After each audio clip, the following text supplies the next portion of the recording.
It's the sound of their boots I heard first as I stood among pastures on the outskirts of Carentan. Not the ordered, rhythmic thump of troops marching in formation, but the shuffle of soles over dirt and stone, and unintelligible words spoken by hushed voices.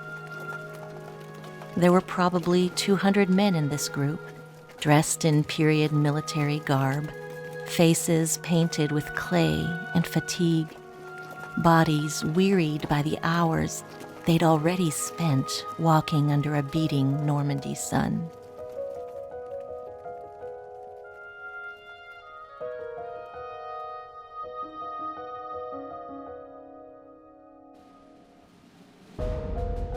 They'd started their trek on the beach several hours before, following the trail of the heroic GIs who'd survived the fire of German artillery from cliffs and from the sky, then spent days trudging across treacherous marshlands, cutting their way through hedgerows, hoping they would see the enemy before it saw them.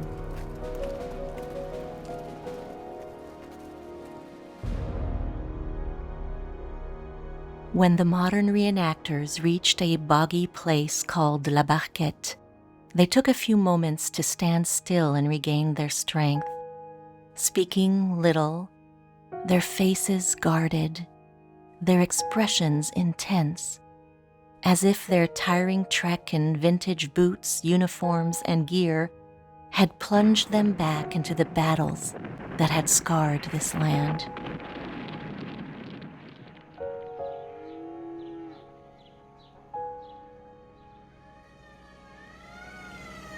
I saw their posture change when the siren of an approaching military jeep reached their ears. They straightened, looked toward the sound, and something fierce seemed to come over their faces. Fierce honor, fierce purpose, fierce love. Staff Sergeant Rice of the 101st Airborne stepped down from the jeep and was ushered toward the path where the civilians dressed as soldiers had morphed their ragtag ranks into 2 straight rows of strong-spined warriors. An honor guard for the 96-year-old veteran who had walked and fought on this sacred patch of ground. Their silence was powerful and moving.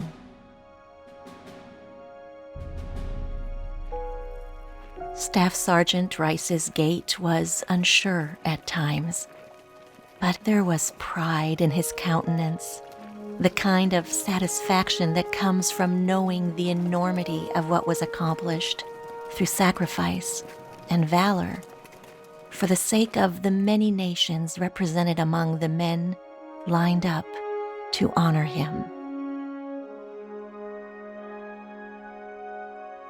The veteran walked slowly, shaking each hand, receiving the words of reenactors who had come from across France and Europe to immerse themselves in the grueling glory of history revived. Then the soldiers huddled closer to hear the details of Tom's story, the tale of a young man who had lost his way on a dark night in the fields of Normandy, and somehow still helped to pave the path to freedom. His memories were vivid, his voice soft as he spoke, his hand a little shaky as he pointed to the place where he'd set up a perimeter, the tall grass where a German soldier had died, the direction his unit had taken as it moved on toward the town of Carentan.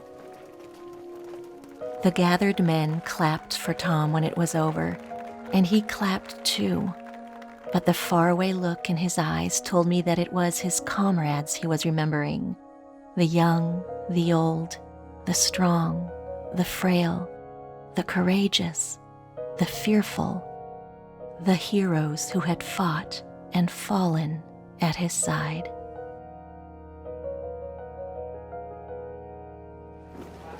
Hours later, I was in Carentan when these same men marched into town, now nearly 400 strong. They were preceded by others in period costumes, women, children, and the elderly, all reenacting the exodus of the city's population, lives piled high on rickety carts to escape the kind of horror we can scarce imagine. The soldiers who followed were in formation now.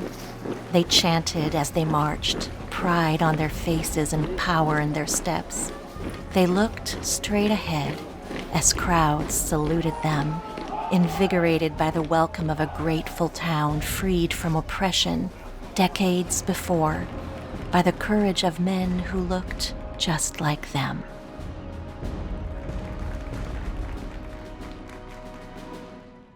The historic day in Carentan left me both moved and shaken. It crystallized in my mind the character and courage of the American soldiers who had fought there, and it demonstrated in honor and remembrance the visceral love Normandy extends to its liberators.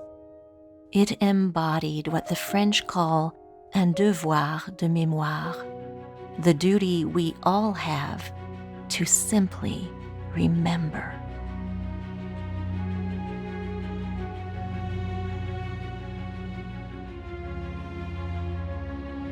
Normandy loves its American veterans, and it's so much more than the flags in every storefront, the banners strung across streets, and the 1940s music blaring from loudspeakers in town squares. It's the warm welcome of its population, an intentional, tender, celebrating force that captures the spirit and gratitude of the liberation. It's the kindness of its citizens and their painstaking focus on embracing, honoring, and thanking their liberators well.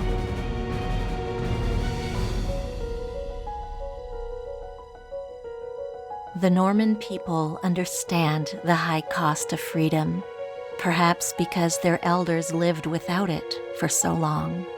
They are French today in part because of the sacrifice of women and men, heroes like Tom Rice, who were willing to give their lives to fight on foreign soil for a population they didn't know in what was broadly considered an unwinnable war. The French of all ages who gather every year to celebrate and embrace our frail and worthy veterans, they still live as they have since June 6, 1944, by a motto we Americans have too quickly forgotten: N'oubliez jamais. Never forget.